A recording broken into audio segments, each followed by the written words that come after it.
Well, while everyone was watching this stream to see whether or not we'd be making it into that third and final map, we do have an update that I feel like is important to tell you. Cloud9 have been surprisingly eliminated over on the B stream by Renegades in 2-0 fashion. But over here on the mainstream, Sentinels kept their chances alive by picking up a win on map number 2. It was Haven, and it was success for them. This is the Valorant First Strike Close Qualifiers presented by Nerd Street Gamers. I'm your host, Bach. Shift, Avril. We're now going to map number 3, and Shift, are you a little bit worried that maybe the momentum that T1 was building up coming into that second series has now been equalized and Sentinels might have the upper hand? It's kind of hard to give a full read on it. I think this is going to be a very 50-50 map. What we know about Split is that Sentinels, they like to play some interesting things. We talked about the Brim still being played on Bind.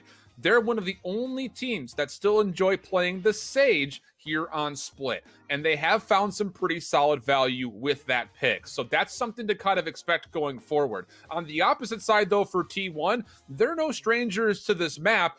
But the problem is when they played it during the open qualifier, it was a mixed bag of results. A 13-3 win versus Luminosity, but then a 1-13 loss versus Envy. So it's one of those things that I have not had a chance really besides that Luminosity game to watch these guys play. But what we do know is that they love to still stay very slow, very methodical. It worked out nicely versus Luminosity. Obviously, it didn't work out all that well for them versus Envy. It just comes down to, can they find a way to make that work versus a Sage-based composition versus Sentinels here in this pivotal map 3? And let me be clear as well. I mean, looking at the past games for Sentinels, this isn't just some like pocket strat. This is not just some like weird thing they do for the open qualifiers. No, every single split game they have done has been with Sage, and that reaches as far back as, you know, the very early stuff when you look at PAX, you look towards, you know, Pop Flash and all the other tournaments as well. They've been running Sage the entire time. They've not given up on Sage on Split, despite all the nerfs, despite all the changes, despite other agents coming in with full prevalence, like, for example, Breach, which I'm sure AZK is going to enjoy bringing back into the fold. So it's going to come down to some very interesting plays for what Sentinels do here, because, you know, I was reasonably critical about the Brim being put in there. I think I feel a little bit better about the Sage just because it's sick on Sage. He's one of the more prevalent Sages in the NA region. He's one of the more notable ones.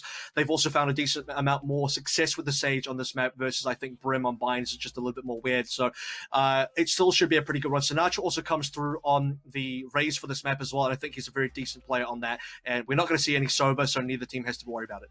I would say that Sinatra, though, is very agent versatile, so I feel like you could put Sinatra on a lot of agents, and it wouldn't really make a difference. I do think it's interesting, though, that Sick goes to that Sage, regardless of all the Sage nerfs. I mean, Sage has pretty much become useless, according to most teams, because it's just been nerfed into oblivion. But, Avril, you're saying that you think the Sage is actually a decent pick for them when you compare it to, like, the Brim that they were bringing in on Bind. Only because it's sick. Like, look, if this was another team trying to force Sage, it'd be like, no way. But if there's one player that you kind of trust in NA to pull out a Sage, I think it's kind of like sick, right? It'd be the same for maybe Davey P in EU for G2. It's kind of like that kind of thing where this is your Sage player of the region for the most part. So if Sick wants to do it and he's got full confidence, then this is probably something you can trust. Also, they have a decent win rate on it. So, you know, that has a bit of backing. I still think, to be fair, in the current meta, Sage is a pretty unreliable pick still. I mean, when we did see them play Sage in some of the other games, even for this event, it seemed like the Sage wasn't really the thing that gets them the win.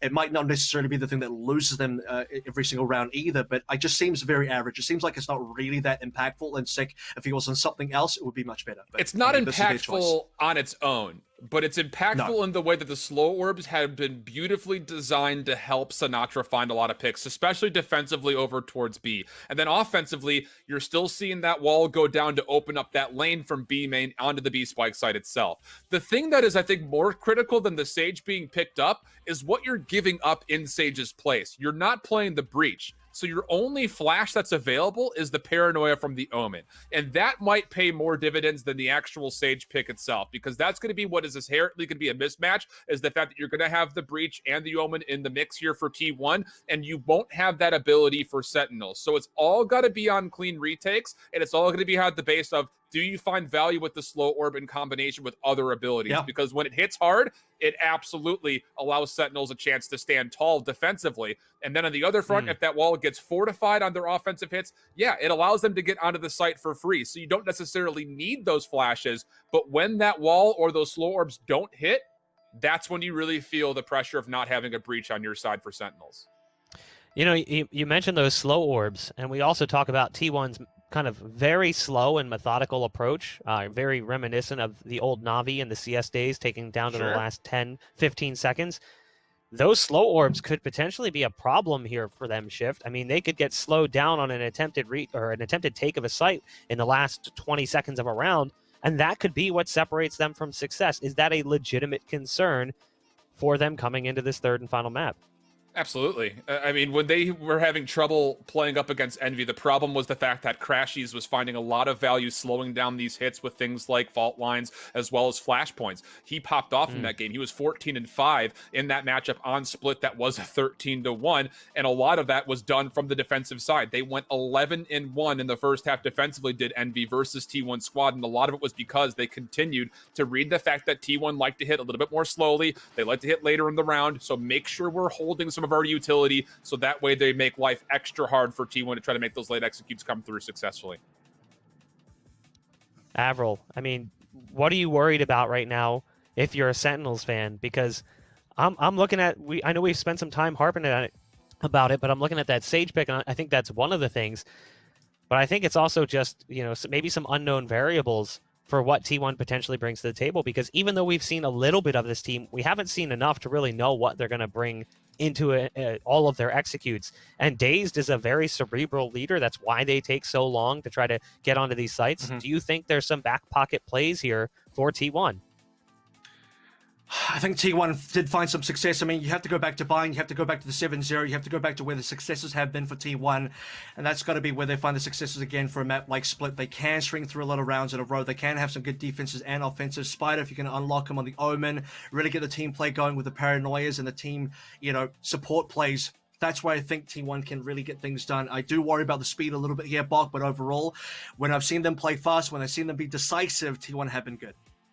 Well, we had an upset over on the B stream. Will we have an upset over here on the main stream? T1 trying to eliminate Sentinels as we move on to Split. Take it away. Thanks so much, Baka. The other thing to keep in mind that for the Sentinels, they enjoy the defensive side to the tune of a 70% win rate.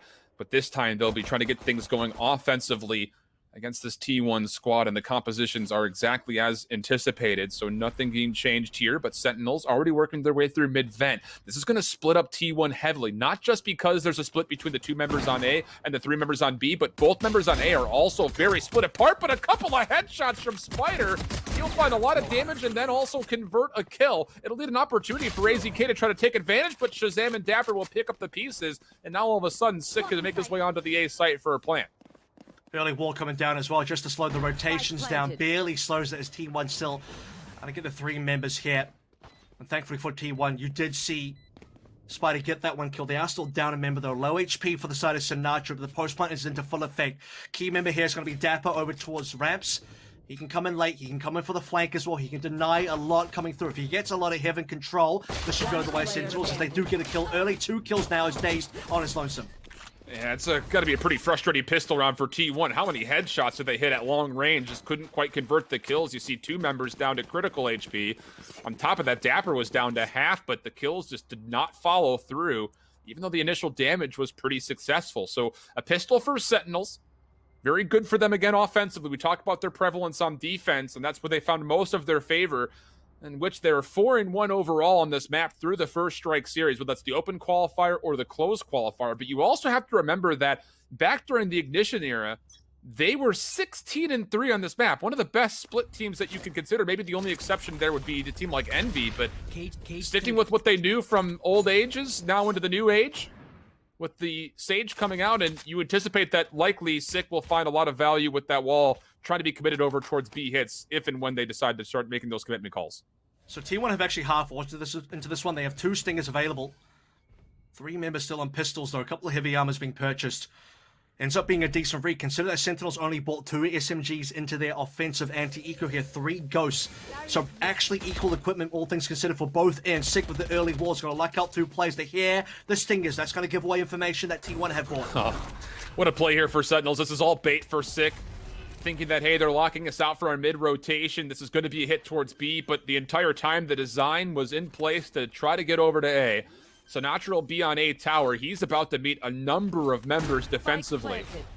But we'll just play the rafters, try to play with the smokes from his teammates behind him. Also a nice spy cam place to try to scout things out to see where exactly this hit on the retake could come from. And as Sinatra finds first blood on today's backside screens, Sentinels will be in a 5v4, and T1's quasi-force buy with 2 members, they might have to consider just saving these stingers. It's not really worth saving, though. I mean, Yeah. I guess you do in the case where you probably have to eco in the next round, but at the same time, if you're buying into this round, you're really trying to win it, you are going to go for the retake here. 4 players alive, you have full ramp control for the most part, as the smoker's going to lock out 2 members, but you have to get moving now. You have to get these kills now. Spider's in, gets traded. 3v4 we go. ACK still in the mix, but as the spike is about to detonate, ACK is probably going to go down to this. He's able to just barely sidestep it enough. So Sinatra will fall to the spike, but I don't know. We'll have to remember that round right there. Was it worth it for T1? They really couldn't commit for a full retake considering the positions that Sentinels were holding, and we questioned the ability for them to try to exist without the presence of flashes. That time, it's just a lot of toggling of the different types of smokes. You had dark covers and cloud bursts being essentially traded back and forth between one another, and T1 never got any information on where the position for Sentinels was in the post plan, and with that, there's no chance for a retake, and they have to actually save another round in a row. Big potential for Sentinels to take over this first half. And the most punishing thing here for T1 is the fact that Sentinels, because they came into the last round with only 3 ghosts, again, they didn't really buy into the round. They get 4 rifles now, plus a bulldog on this round 3. The round that T1 should have been the ones having the rifle, so T1 are going to really struggle here. Might go down 0-3. We've talked plenty about the fact that teams time and time again in this particular series between both Bind and Haven have gone for massive win streaks right in the early rounds. Sinatra now looking for connection on the paint shells. And it actually does confirm a lot of damage. Skadoodle has the tailwind away, but the counter paint shells find just as much value, you could argue. The T1 will still come away the lesser total health pools. Now take a look at Sentinels. Sick, looking to line things up for this wall as they will likely execute the beat. Orb will be captured as well. 4 charges for Sick towards his resurrection. And here comes the commitment. 2 members defensively for T1 are here. The wall gets placed. It will not be broken. And this is a play that we Sick do often. He'll just sit on top of his own wall. If anyone tries to break it, he'll challenge. And it will not come through. So the fortification is there. Sick will find a kill and then a little bit of self-sustain off the healing orb. And these members for T1 on the site are not in a great spot to deal with this. Oh, look at this updraft though. Skadoodle with an opportunity but can't convert. Meanwhile, Spider on the site as well, able to find a double. So T1 do turn around the numbers, but the health pools are still low. Dapper's going to get a read on the one, no problem, but does get hit by the fault line. And as the challenge starts to come through, AZK will clean up, and a Thrifty will be confirmed for T1. And with that, a couple of weapons will also be picked up to try to reinforce the economy going into round 4. And it's the Stinger that comes in clutch for AZK at the end, but Spider gets the show started. 4-2 now. We saw early glimpses of what Spider can do on this map, with the double headshots coming through from the Ghost, the 1 conversion of the kill for the pistol. However, in this particular round, double kill on the Sheriff. The Paranoia flies on and catches everybody, allows Skadoodle to get aggressive as well via the Frenzy. And it's enough damage being done. No, they didn't break the wall, but they only had like pistols anyway, so you're not really breaking a wall with that kind of equipment. Now that we get into this round, this is where, if you want to go for the same wall execute for Sentinels, it is going to be challenged. Operator in plate, coming through from Skadoodle. Is he going to get a customer early? He will, but look at that. Shazam with a flick onto the head will clean up the kill. The customer is always right, apparently, here, Avril. Exactly. Sentinels now 5v3 situation. Operator off the table. And with the neural theft coming through, Sentinels will realize that there's only 1 member on the A site. So they'll heavily stack. AZK can only take down 1. And for T1, again, in a 4th round buy, after going a little bit greedy in the 2nd, they're going to have to force to save these rifles. There's just no other choice for them. You'll get Brax, who can play for the ultimate orb at B, but that's going to go away as soon as the spike is planted. So this has been a perfect start for Sentinels thus far. And T1, they're going to have to make some adjustments come through, because outside of the Thrifty round in the previous, they've been a little bit out of sorts when it comes to their defensive holds. They're funneling resource over towards Sick as well, who now has the Resurrection available. And really comes out of Shazam. What a great pick coming on through straight away onto Skadoodle. No chance there, as Scar doesn't even get to fire a shot. And we've seen too many times now, especially onto Haven, I think is the most memorable here, where Skadoodle on the Operator is just really 50-50. I mean, completely hot and cold in terms of what kind of value we can expect. Days, both going for a save, and also the possibility of an exit, but no one's going to go sewers. Tough start here for T1.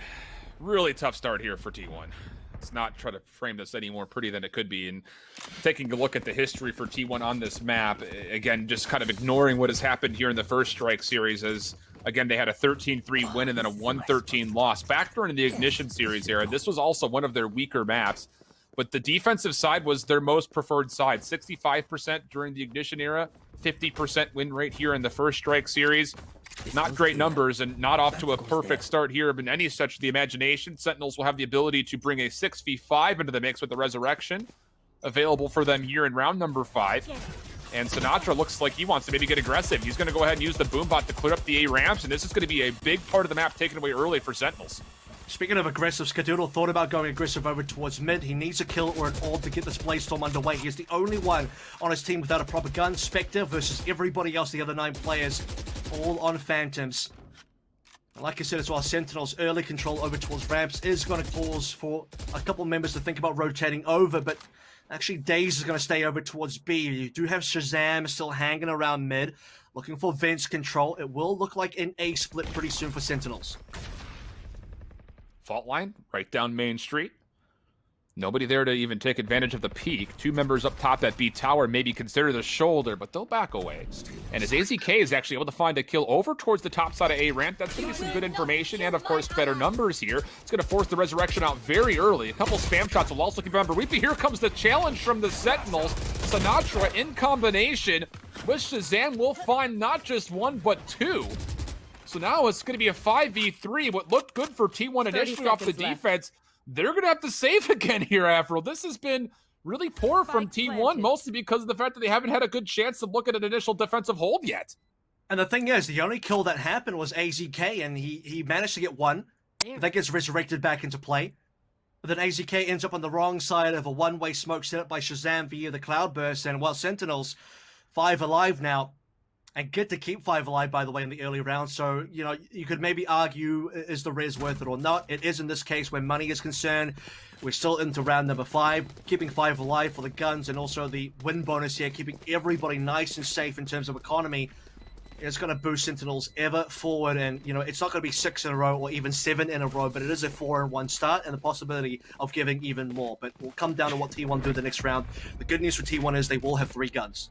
4-1 on an offensive side that, outside of the one Thrifty round, which they had a really good shot at, to be fair, Sentinels are going to be feeling really confident about how their playstyle has so far outmatched that of T1. And now that we get into round number 6, this almost feels like a must-win round coming up for T1, because if you lose this one, you're on another save. You're going to be down not just 1-5, but potentially even 1-6 off the following eco. And that means you've already lost a chance at winning the half completely. The best you could go for is a 6-6. So with the Rolling Thunder, in my mind, this is a must-win round here for T1. Well, they certainly have to put everything into the bank now. Spider up and early. We talked about Spider previously. Gets a couple of shots connected, but it's AZK that will be able to get the kill. Spider's still in the back, by the way. We'll be calling for some reinforcements. The Sentinels have the sight. Sinatra has the showstopper. Can't quite find any value early. Might still be able to get one over towards Spawn. Might just do a bit of damage and walk away. Yeah, he reads the information that there are a couple members that are here. Sinatra will double peek, and with that, Brax will find the elimination. T1 do have the ability to potentially try to scout things out with this from the shadows from Spider, who is playing through A ramp. He's cleared out at least that exit. So for Sentinels, there's only really one spot you could be, and that's on the site itself. Maybe consideration towards this backside screens play, as there is obviously the fortified wall here from Sick. But once again, T1, you've got to make a commitment. It looks like it's mostly going to be from the top ropes. Shazam looking to flank behind this. Here's the play forward. You're going to get Skadoodle on site first. Cloudburst coming through. Shazam able to find 2. Zombs another. And Brax, no chance to challenge. He'll back away. And Sentinels, they'll be up 5-1. T1 will be forced to go into a light buy or a full eco. And Sentinels are having their way with T1 so far here on Split. And it's another good post-point for Sentinels as well. They have a look at the situation, similar to what we saw in Bind, by the way, where they had no control over most of the map on the site, except they did have Octagon, and then they took Elbow. In this case for Split, they don't have ramps, they don't have Heaven, they have Sight, and they need something more than just Sight. So they go for screens control. It ends up working out for them. The wall over is a bit of a smoke to contest it via Spider on the other end, but not enough for T1 to be able to make the retake happen. Also, T1 did take quite a while to get the retake started, and Sentinels have the time to work with. They have the players alive, and they have just enough control over the site to be able to still maintain the round win. And apologies for me here. I guess I misread the economical situation. T1 can go into another purchase here, although, to be fair, there are a couple of members who aren't going to be able to full purchase up armor, and maybe some considerations as far as not bringing their full utility, but apologies there, friends, as T1 will have a realistic shot at this round. Spy cam for Brax will read at least one member over towards B tower. Cyber Cage will try to keep him safe. Sinatra, though, for first blood with his paint shells will be good. Brax up top, his position now known. He'll be pinched up as Shazam comes from behind, and Bladestorm will just barely connect. Skadoodle will reset it down to 61 HP. But finally, we're getting T1 in a pretty solid spot defensively. Spider looking for the flank will be denied, and now Sentinels in another 3v2. But there is the potential of Skadoodle with a Bladestorm trying to combine with the Rolling Thunder. And are they gonna try to save this again? I think they're gone. They're running out of money. The problem here is they need AZK might go for an exit because he's got a Bulldog and that's kind of like a whatever weapon. Might actually go for a gun upgrade. Is there a free Phantom? Indeed there is. Take that skin with you, by the way. So the big play there for me was Spider going down to Zoms. If Spider wins the 1v1, and Spider has no idea where Zoms is, by the way, he's looking, but doesn't have any information that Zoms could have been tucked away in a corner. Indeed he is. Gets the 1v1 win. And whoever has B main control ends up having the superior post-plant / retake play there. If Spider wins that, you can pinch. You have 3 plays from T1 in a 3v2. 2 plays including Bladestorm and Rolling Thunder coming through from defended spawn, and Spider on the pinch. If it's the other way around, how are you supposed to flush out the side? Yes, you can Rolling Thunder in, but you need to be able to secure at least 1 to 2 kills and then still flush out Zoms. It's too much and there's not enough time. So I really do think the B main play in that 1v1 does decide that particular last phase of the round. And for T1, it is going to be a sad kind of save situation, but Skadoodle has an operator available and he needs to keep it in his hands. I feel like a lot of people watching that situation, though, with the Bladestorm being committed with the operator and the chance of having a Rolling Thunder, that is probably your best chance at an odd man retake, considering the tools that are available. But we will have a pause coming through, at least for now, so we'll take a look back at how this half has gone if you're joining us here late. Again, it was one of those situations that T1 confirmed so much damage off this opening pistol, but could not fully confirm the kills. And then from there, I mean, it's just been all the Sentinels show outside of the one Thrifty that we saw at T1 in this round right here, as AZK were able to clutch up. Yeah. It's just been a mismatch at the moment as far as how the pacing has gone, how the map positioning has gone. Sentinels has been all over the map, and T1 have not been in a great spot. And you take a look at all the detonations that have come through. I mean, that's a very successful offense. Sentinels have been finding their way onto Spike way too easily at the moment. And as we saw from the instant replays provided by GoPuff there, a lot of the rounds, and this doesn't just apply to Split, by the way. If you go back to Bind, if you go back to Haven, all the win streaks in terms of the early win streaks, 6 and 7 here, now it's another 6 and 1, they're all attacking sided. Whether it's T1 on attack or Sentinels on attack, it's all them. And finally Skadoodle coming online with the operator Shazam, not going to get the better of him this time around. That's the 5v4 T1 definitely need, but they get traded. But still, Sick able to bounce back, find the elimination. And with the wall being fortified, Sentinels are already on the site. Brax is in a 1v3 situation, trying to stay alive, but gets hit by the paranoia. The defensive reinforcements for T1 are coming. It's going to be a very early commitment for the Rolling Thunder, which will push a couple members into the corner, but Brax can't confirm any kills. So now as the status effects will be shrugged off, it's going to have to be on the Spider to open up with any kills. Nothing going to come through. Sentinels looking near flawless since the opening pick-on from Skadoodle. They walk out of the B site and have their way again with T1, and Sentinels are dominating this first half on their offense. I mean, we've seen time and time again, the 7-1 starts, the 6-1 starts, and it just goes that way again. Does that mean that T1 are out? Not necessarily, but you got to feel bad at this rate. It's happening too many times for T1 to be on the receiving end of it. Sentinels look very comfortable with the spike. Skadoodle getting the opening shot into Shazam. It's instantly traded. That can't happen. So for the side of Sentinels, they get the 4v4. They roll onto site for B. They take control. They still get a plant, by the way, so the money's there. It might not show up in the round summary, but it's all going their way. And for T1, running out of options here. Not that many rounds left to go. Spider has to get a kill, does. Can he get a second? That's nice. And finally, that's the Spider play we wanted to see. Something that anything, just sign of life there for T1. I mean, again, their initial holds on their defense have been not great, to put it plainly. And finally, a couple of opening trades, and not even trades, just opening kills that T1 can take advantage of. Sentinels will be allowed a position to contest towards B tower, but there's a spy cam watching this, and Dazed is also here. Dark cover comes through. Sick is going to be able to find one kill. No way. They've got an opportunity here. Skadoodle was able to find 1 kill down low, but he's traded. We're down to a 2v2. This was a 3v5 situation. AZK and Spider aren't here. And again, Sentinels will be in a position to where they can get this fight planted, and there's a resurrection now on the table because of it. And he's going to go for it straight away. It will be 3v2 in just a second. Hang on a minute. Sick is being very patient. I suppose Sick doesn't quite know exactly where the 2 last T1 members are. Zoms also wrapping very far around. There's only 1 player nearby for the resurrection to come through on. And Sick has to win this 1v1 coming up now. Here we go. This is Spider walking on in, taking a bit of damage. And Sick is still on site. They're giving it away as Zoms come through on Heaven. It'll be a Heaven post play. Sick is down. Zoms in a 1v2. No resurrection in play. No extra member to work with. Zoms has to get a kill. The defuser's coming in. There has to be a stick as well. That's going to be the kill right now. And Unreal. it is planted for him in the open. Zoms for 3. And it does not matter that there was no resurrection. It doesn't matter that Sick went down and had to be a 1v2. Zoms does it again. Unreal. 3v5. Still, Sentinels able to pull through. Would have loved to have had the resurrection to make things a bit more easy, but doesn't make a difference. They still win. Oh, man.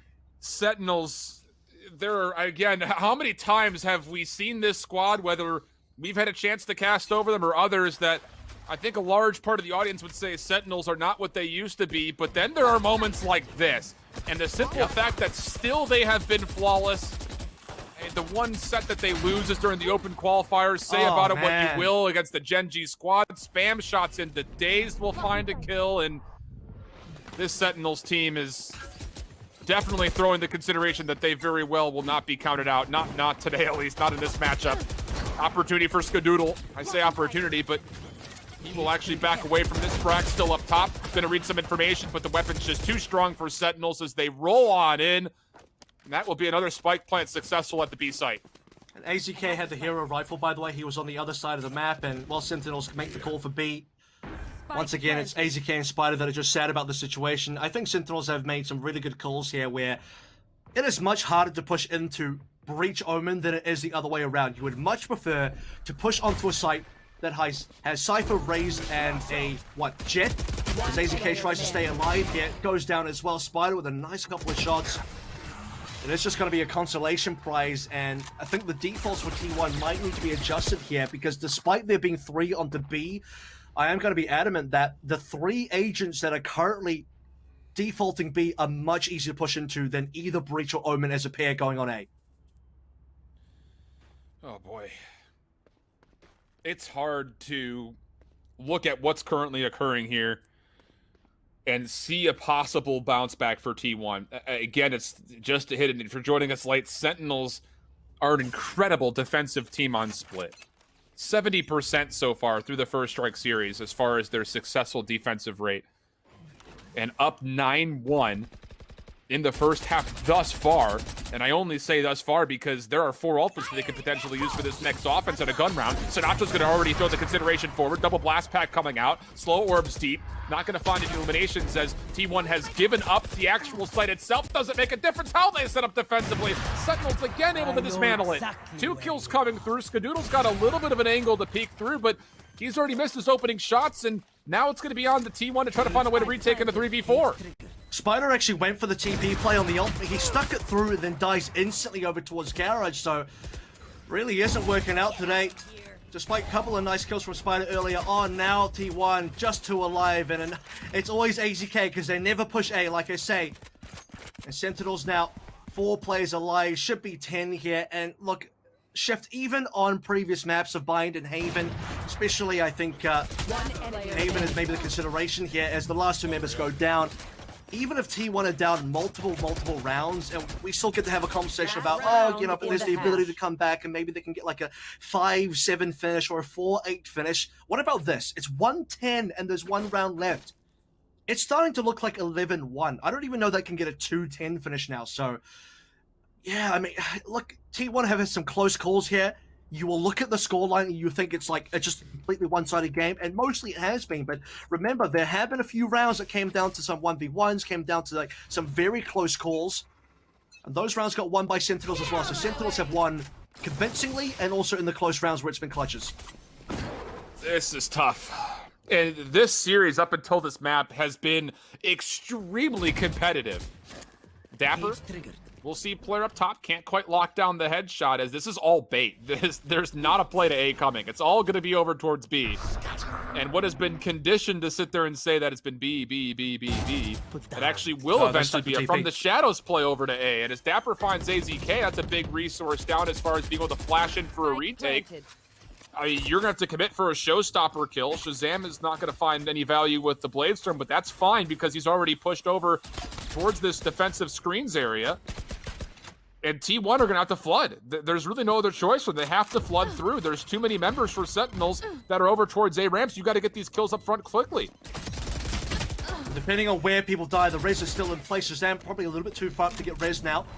And this is where the flood could be effective. Showstopper still available there. Spider on 2 kills, nicely landed. And now it's just up to Sick. You gotta go for the rescue. You kind of have to. The defuse's already coming in. You have to stop the defuse. Sick doesn't really know what to do here. A little bit of confusion. And T1 will be able to rescue one round. Spider with the quick snaps will collect the headshots required for T1 to at least bring this to 2 and 10. It's a really tough post-plant position. I mean, for Sentinels, you split up the resources. You keep 2 over towards the defensive screens, 2 towards A ramps. It's very difficult to find a position to get the resurrection into play, like you had mentioned. But beyond that, T1's only opportunity was to flood through and isolate those 2 kills. There wasn't any help for the 2 players that were pushed through deeply towards the defensive side at spawn. As soon as you clean up those 2 kills, that's a pretty successful retake. You would figure 9 times out of 10. Although, to be fair, if that is the conversion rate, you thought that maybe there would be an opportunity for that 1 out of 10 chance to come through for Sentinels based on how things have looked so far. But regardless, yeah, you get the second round defensively, small golf clap for him. But what are you going to do now that you have to play up against Sentinels and their 70% defensive win rates? I mean, it comes down to the small wins, right? You got to celebrate the small victories where you can for T1 when they're losing this hard. It's just the 2 golf claps out of a possible 12. And Sentinels running the monopoly on that division right now. If we look towards the second half, you talked about the win rate. It's going to be tough, especially I think Sage can get a little bit more value on the defense than the offense. And I mean, Sick has been participating in the kill feed. I don't know that the walls and slows have been as effective this time around on split as they have been in the past. And maybe it just does speak to, the possibility that, look, I'll just say it like this. Sage it's kind of 50-50 on this map, but when you have Sick playing it, it does feel like it's a little bit more in the positive, especially that Sentinels are 10 and 2. Something's definitely working right now. And it's one of those things that the wall will find more value on the offense, the slow orbs will find more value on the defense, at least based on how we've seen this in the past. Sinatra with a nice shoulder peek. We'll see a lot of information up towards B tower. Skadoodle working his way down. Tailwind coming through. He'll find first blood on a Dapper. Paint Shell's also trying to clear out some space. Skadoodle for another opportunity. Can't win the fight, but doesn't matter. T1 will still take the site. Sick trying to stay alive. Will not be able to successfully convert any kills, so now it's just down to Shazam. A 1v4 now made a 1v3. You've got AZK, who's tagged up to a single bullet. A lot of utility for Shazam as well. 2 Cloudbursts. And if you could find this kill, there's a big opportunity. Fault Line will stall him for a moment. But an updraft, 86 HP, double Cloudburst, and now a Tailwind to play with. Sees the opportunity for weapons nearby, but as he tries to make the play onto site itself, Brax will take the peek for the backside of the defensive spawn, and that will be enough for T1 to win the pistol. And that's the start they need here as well. Pistol into an anti-eco for a 4 and 10. I mean, that still doesn't sound good, does it? But it's the start of something. And it is an elimination game. It's just so everyone's clear here. It is single elimination. The winner of this best of 3 makes it into the First Strike main event. That's what everyone's playing for. You want to make it into the top 4 here for the main event in the semifinals. T1, if they do lose, into the UMG event they go. They're not quite out of it, but I mean, they're out of the running for this particular tournament. As T1 now on the anti-eco, just looking for a clean round here. If they make too many mistakes, that's when Sentinels can strike. And well, for T1, maybe it would pay to play this one a little bit slower. Zom's getting aggressive now, paranoid through an early trade.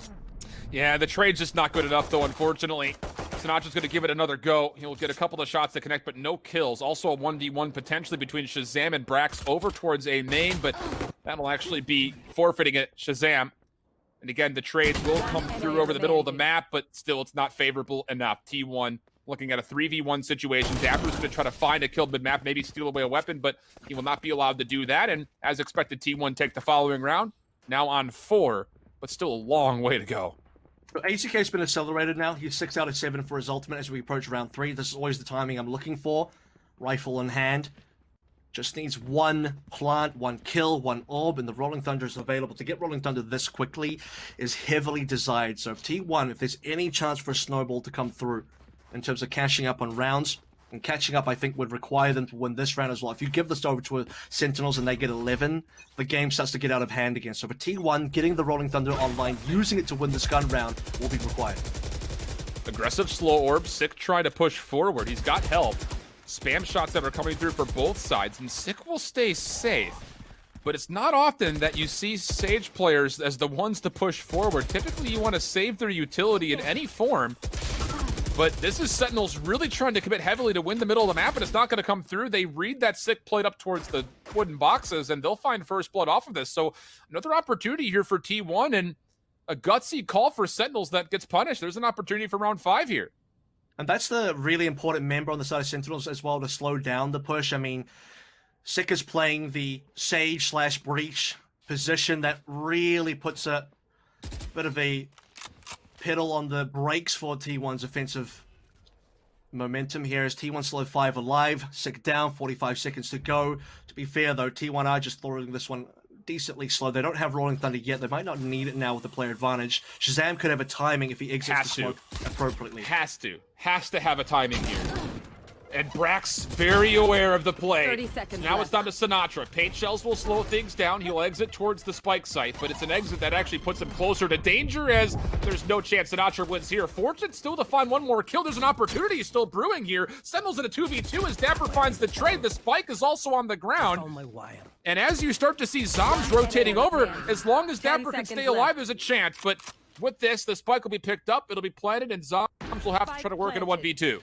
And that was a really tricky 1v1 found as well, by the way, or a 2v1 situation considering T1 had both players alive on site, but 8 seconds to go. If Brax dies to Dapper there, Sentinels probably win that round. So again, a late plant, but this time it works out. 2 players, not quite a crossfire, but they are far apart. That will give the opportunity to play for time, as Zombs has to isolate both kills. We'll tap the spike early, draw out attention.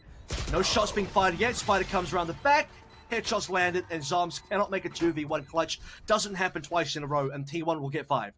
Yeah, he gets the read that you had one player that was playing over towards B main. That was Spider, who was in the backside. You were hoping to get some favorable timing. The prediction was that Brax was going to be coming from the top side of B tower. That was not the case.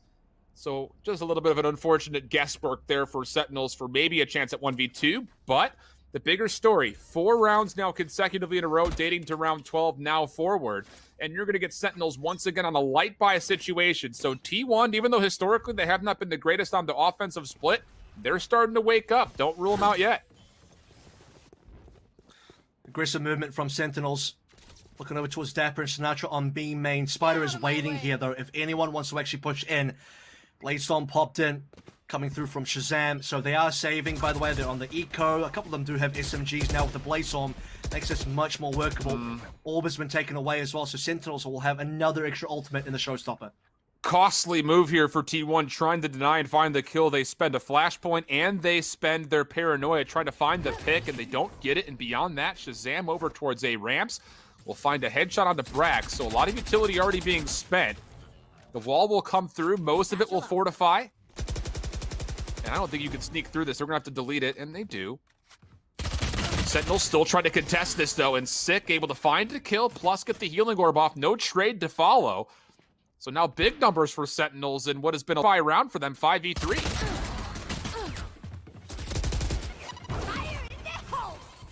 Showstopper finally being used here. No connection, no Elias Skadoodle down. 30 Sinatra from seconds AZK. One alive now for Spider as he tries to swing things around for T1. Kills on Sinatra. Still has 3 to work against, though. The paranoia is going to be too much, and T1, that's not the round you expected them to fall apart here, Shep, because for Sentinels, they came in on a light buy, and they get 2 ultimates. They challenge both orbs on A and B, and they get the Bladestorm. They get the Showstopper. You know what? Both the Bladestopper, the Showstopper, the Bladestorm, both of them actually got a kill each. So, I mean, there you go. The ultimate value's been found. You allow Sentinels to get towards their win conditions, and they use that to actually get the round. And talk about the fact that you don't have that paranoia available to try to clear out And with AZK not able to get a good flash off, Sick finds value from not just 1 but 2 kills, and then good help from behind, and yeah, things not looking great here for T1. Not necessarily a must-win round, but you would have loved to have had that last one, considering the weapon advantage that you brought into the round. Goodness. So now T1 in a tough spot still. 5-11 the current score. You've got Skadoodle playing aggressive, will come through a trapwire and then tailwind away. Cyber Cage will be placed, and Skadoodle will be backing up, waiting for a little bit of help. You still have the ability out the Thunder if you want to, if you're T1, but it looks like they're going to take a different approach, give up the B tower, and instead head over towards mid-vents. They've had this Rolling Thunder since at least the 4th round. I think they had a timing on it for 3 in terms of being 1 away. Can't remember if AZK actually confirmed the Rolling Thunder availability on 3 or not, but definitely on 4 he had it. And T1 right now, that's a kill into Zom, so possibility of A is being opened up. Shazam is still here though. Shazam could get a pick if Shazam does something special. And he doesn't, but could have. That would have been decent. T1 now have a great player advantage. Yep. Sinatra, last hope for Sentinels defense. He's going to try to roll behind this. He does find 1 kill, but he's on 10 HP, so he will say, that's good enough for me. I'll go ahead, make sure the Phantom stays safe, and T1 will confirm their 6th round. A big bounce back, but this could have been 7-10 instead of 6-11 if you just secure your eco from the round before. So you feel like you still missed an opportunity here if you're T1. And for T1 though, the good news is you're keeping Sentinels away from 12 right now. So if you're looking at T1 from their POV, as long as they can keep Sentinels away from 12, they're in the game. As soon as Sentinels get 12, I think that's when things are more or less over. Once Sentinels get to 12, there's just no more room for error. And I mean, if you've seen T1 today at all in this best of 3, you know that T1 need a little bit of wiggle room here. I mean, just look at the rounds as they transpired in that first half. This is the first real kind of streak for T1 that kind of got broken on round number 4, and on round number 5 now they'll recover it. So if we look towards the first half of Sentinels, it's a very similar story where if you look only in the first 5 rounds, it's also a 4-1, so it's kind of a repeat of that. It will come down to whether T1 can now string together more rounds or whether Sentinels just close the door. Yep. We'll see. Crucial round coming forward as a bit of a pause here, just so we'll kind of peruse over what's available for everybody. The Resurrection, most notably as far as ultimates are concerned, but Spider's close to it from the shadows, and Dazed also a point away from getting the Showstopper. On the opposite side, you're close to a Neural Theft and from the shadows of your own if you're Sentinels. But coming into this next round, the big problem here is Sick, and he will get purchased a Bulldog for him. And so you can still fight. This is still a contested round, all said, here for the side of Sentinels. But there is an advantage for T1. And I'm just going back once more over towards that round that the eco comes through for Sentinels. Pending T1 take this round coming forward, you're looking at a, 2-round differential instead of what has been now 5, potentially only 4 if you win the round. But I don't know. It's just you feel like you missed a big opportunity for T1 on their comeback after losing that eco a couple rounds previously.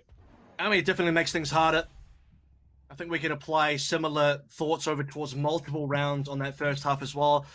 That eco comes to mind as a more recent hiccup for the T1 side of things, a more recent hurdle, but it's all hurdles on the side of, T1 for that first half, considering how many rounds they dropped 10-2. Even when T1 were losing on the other maps, they at least, it was we had an 8-4 coming through on Haven, so that's at least workable. Unpause now into the round. Big stack up, by the way, for Sentinels over towards mid. This could catch T1 a bit off guard. In the past, they have thrown some numbers through the middle of the map, and this would be the first time we've seen Sentinels try for a big hit in response to it. But T1 are not fully committing. This dark cover will make life a little bit more difficult. Sinatra holding on to the boombot and the paint shells. Zoms as well. There goes the paranoia coming through. Zoms able to find the first kill. The Cloudburst trying to keep everybody safe, but the trades will favor that of the Sentinels. Now isolated opportunities coming through these Cloudbursts, pushing right on in. No one saw Sick coming, but Brax over towards A. Will open up a little bit of space, but Skadoodle needs to get out of here. He's got the spike. He will drop, and now Sentinels, a 4v2, could be made a 5v2 if they wanted to go over to A and get the Resurrection, but that's a risky play, and it might not even be necessary. As Dapper cleans up Spider, it's all down to Brax for a 1v4.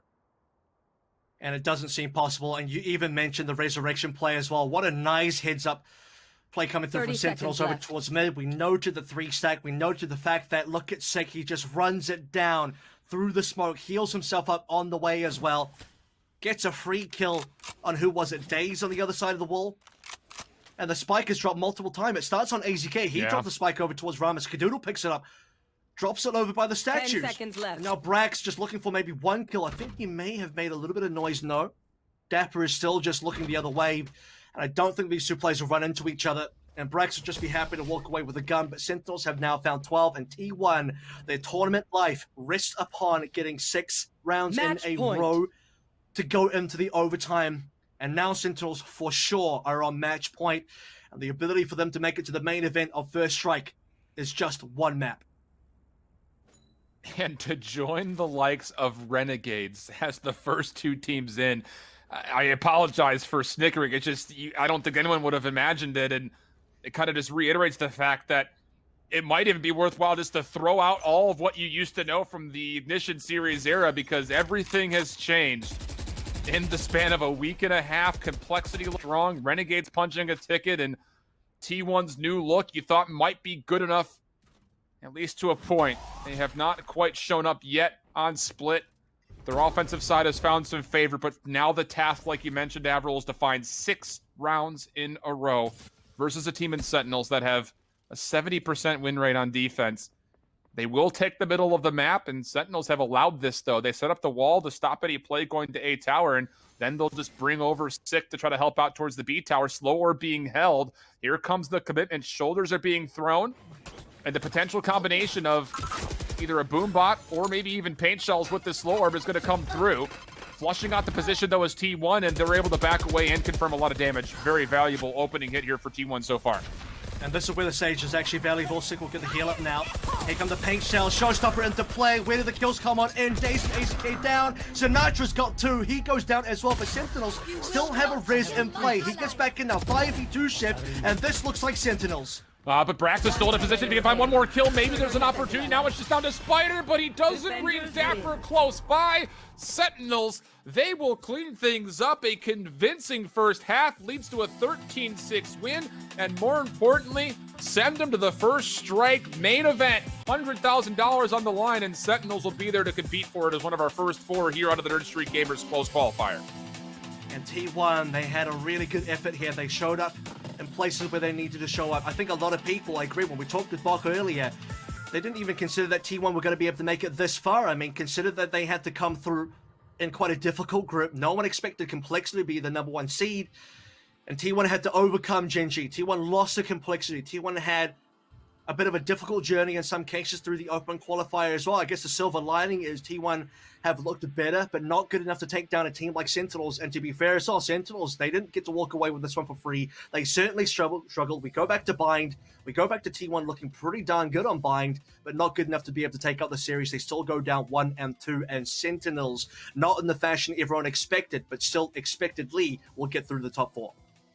Yeah, a disappointing end for T1, sure. You were hoping that maybe we'd see this roster just completely blow away our expectations, and to a certain extent, they kind of did. You know, they made it at least to this point, but a bit of a disappointing end in that they aren't able to get past Sentinels, and Sentinels will be moving on further in the tournament. Further, they'll actually qualify for that event with Riot, which is actually huge, which we've already seen Renegades qualify for as well. So we'll go ahead and pull up the bracket so you can see what's going on currently. Cloud9 Blue surprisingly losing earlier to the Renegades in a 2-0 no less. That's a bit shocking. The fact that it wasn't even a 3-map series and we watched them get eliminated is a bit of a surprise. And then over here we had Sentinels taking down T1 in a 2-1 fashion, and we currently have our Complexity Envy game currently live over on Nerd Street Gamers 2. So you can head over to twitch.tv/NerdStreetGamers2 if you want to catch up on that. But we're going to be jumping into a doozy of a match in a minute with TSM and 100 Thieves. But before we do, let's talk about this series. You know, Sentinels maybe got off to a bit of a rough start on that first map, but since then it did basically seem like it was their series. It didn't really feel like T1 brought much to the table in the other 2 maps, and they tried to keep it close, but Sentinels had a couple of solid runs round-wise that made it difficult for T1 to kind of keep themselves in it. I think the biggest takeaway when we're looking at this T1 squad, where we had questions about the new roster, obviously we saw them in the open qualifier, kind of a mixed bag of results as far as was it convincing enough? I don't think any of us on the talent team would have said yes, that this T1 roster change is going to put them into a spot to be a major contender. But the one thing I still will say, looking at Bind specifically, is the fact that they are making some really interesting calls. They're one of the only teams out there that we see try to pull off this very slow, methodical execute style on their offense. And it worked. It worked to a great effect early on in Bind. And you have to pay a lot of consideration, respect for the fact that they're trying something new that no one else is doing. And very often, if you're trying to be a trailblazer like that, you'll find yourself on a path that will lead to success. Are there still some things that need to be cleaned up? Absolutely. Defensively, I think you need to take a look as far as how fast are your retakes coming through, specifically on Haven. Again, just too free of sights, I think, overall for Sentinels to get in. They're able to take 8 rounds offensively. And yeah, T1, they started to pull things back on their side, but especially on split, that's when that factor, I think, comes into play, that defensively that they're just not finding enough opening kills to stall out these hits that Sentinels found so much success with on their offense. And Park, I'm glad you brought up Bind as well, by the way, because that ends up being, first of all, the best showing from T1, but also the only map they win in this series, and that only comes through in the overtime 15 and 13. And in some ways, you can look at it from, a glass half full perspective, a glass half empty perspective as well. It becomes a 7-0, and after the 7-0, you start to think, okay, T1 are really on fire today. Sentinels are not doing anything right, but it's the 9 rounds in a row afterwards for Sentinels that reminds you, this is still Sentinels. Sentinels are still favored on paper. This is not just me saying that Sentinels are the better team. I think if you ask anybody, most people say Sentinels should be one of the favorites here. The defending Ignition Series, champions here. And Sentinels, after that 9 rounds in a row, I think that's the part that's convincing for me. That's the part that reminds me and everyone else that Sentinels are here to play. And after you get past this map, despite it being a T1 win that only happens in the overtime, once Sentinels get onto Haven and split, that 9 rounds in a row gets converted into the real kind of Sentinels we get to see. And then on those 2 maps, the Sentinels start to really get on fire, and we get to see some really good games from them. Yeah. I will say this, T1 has laid out the foundation for this team. Maybe the team in the past didn't really work out, but we have to disconnect ourselves from that previous roster and look at this one and where it's currently at. We can't say like, oh, they've been together for so long, they should be up here. Well, maybe they're down here because they made this recent roster change, but I do think that sets the ceiling a little bit higher. Looking at a player like Spider, we've seen some flashes, but I think that still things are a little bit clunky for 100 or for the team of T1, excuse me.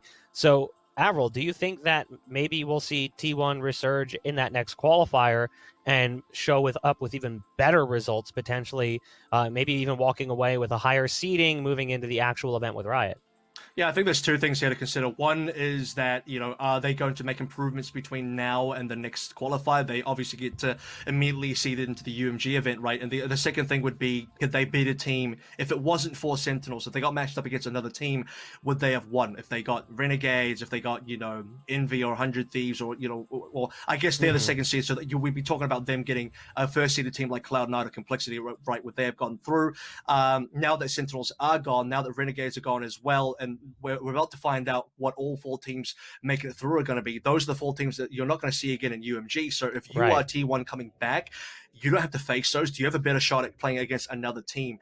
And I guess the short answer would be yes, but I think something that hasn't been mentioned yet is the fallout of Renegades qualifying through in that top 4 is the fact that they've kind of denied another team's spot. And props to them, by the way, for being able to do that as a bit of an underdog team and a slept-on team. I definitely slept on them, and I can admit that for sure. But because they qualify through and a team like Cloud9 doesn't, Cloud9 now have to come back for another event, and you can have an opportunity here where Cloud9 end up playing against T1 in the UMG qualifier, or T1 end up going up against another, like, quote-unquote top team, and they get denied again because there's only 8 teams that get to go to the main event. And if Renegades takes up one of the spots, and Renegades weren't initially a team on paper that you had in the top 8, and I'm sure most people didn't have them in the top 8, that means someone that originally was meant to be in the top 8, that looked like they were top 8 on paper, is going to miss out, and that could be T1 if they don't show up.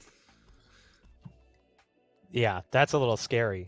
You're thinking about these teams and you're wondering, what could the repercussions of that be?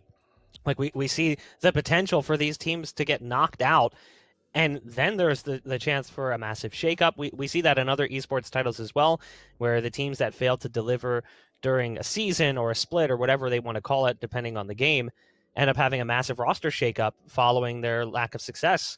Could we see an offseason shakeup if some of these teams aren't able to make it? Will we see players juggled around? We've already seen some rosters commit to that in the past, you know, between a couple of Ignition Series events, dropping players and rotating them around. One of those teams was Complexity, who is now looking solid. You know, they swap out a few pieces here and there, and they've now assembled what seems to be that magical roster for them as they've managed to make it to this point in the tournament. They're currently fighting with Envy over on the B stream. Again, that's twitch.tv/NerdStreetGamers2. But we have another series, and we're just about to jump into the action as we get to see a doozy. We're going to see TSM and 100 Thieves, and if TSM pull off a win here, that means we get that oh-so-wonderful TSM Sentinels matchup.